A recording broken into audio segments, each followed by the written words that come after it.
I did it again. Crashed my Avata, totally lost it. I actually crashed it last night, and initially I went out, I tried to find it, I found a nice walking path. I actually thought the recovery was going to be easier than the first time that I lost it, but I was mistaken.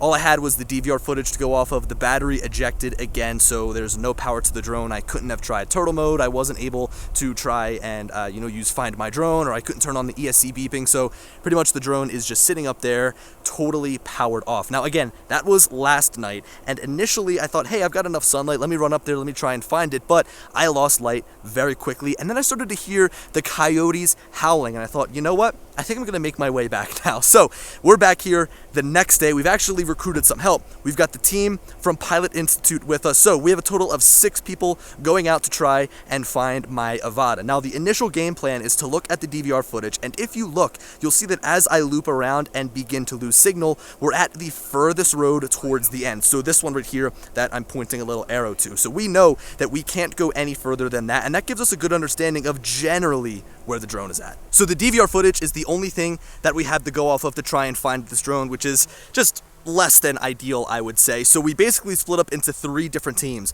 We've got Greg and Don in their car searching with their drone, trying to find it to get a general idea of where it could be, although that might be tough because the drone is super small. We also have Lon doing a little bit of recon with his Mavic 3 as well. So we've got 2 drones in the air trying to find a crashed drone, and then me, Jason, and Ken are actually scaling the side of the ridge here trying to find it. And just to give you an understanding of like our search area, it's pretty wide. There's a lot of different rocks, there's a lot of different bushes, a lot of different trees that this place or that this drone could be in. It's gonna be a pretty long search. 5 minutes later. No! You found it? No way! Let's go! No way! Gotta do that again. How does it look? Did you find it? Intact. Yes! Woo! Yeah, baby! Dude, I can't fucking believe it! Yes! Yes! Woo!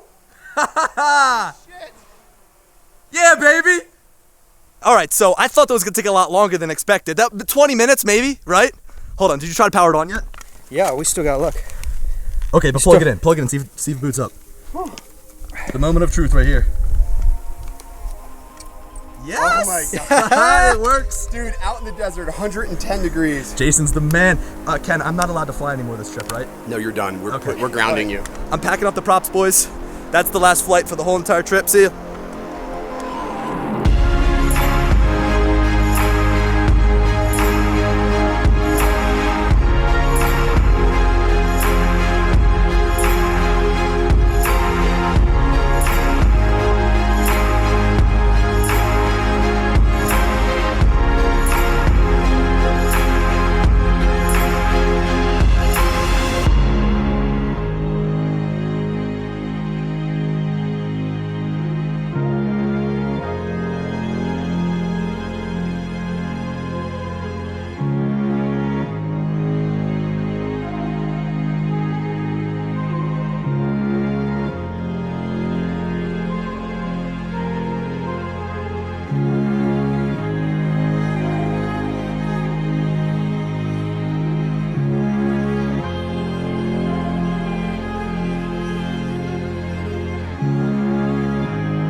All right, so let's close the door here on this whole crash debacle. I know that it seems like I probably just crashed my drone twice in order to get double the amount of views, make 2 videos, make double the amount of ad revenue, because crash videos always do really well. But if you think that I purposely crashed my drone on a cliffside to then have to hike up to get it in 115-degree weather, you are absolutely crazy, because that's the last thing that I wanted to do. But regardless, at the end of the day, it comes down to pilot error. It comes down to the mistakes that I made, and I just want to share those mistakes with you so that if you're going to end up purchasing either DJI's FPV drone, the Avata, or if you're flying your own FPV drone, you can learn from the things that I did. So with the Avata, one of the great things about it is its signal strength. Using O3 from the goggles and from the remote controller, you can fly super far, you can fly through objects, it's got great penetration. It's one of the things that makes it really stand out in terms of like being a ready to fly Cinewhoop.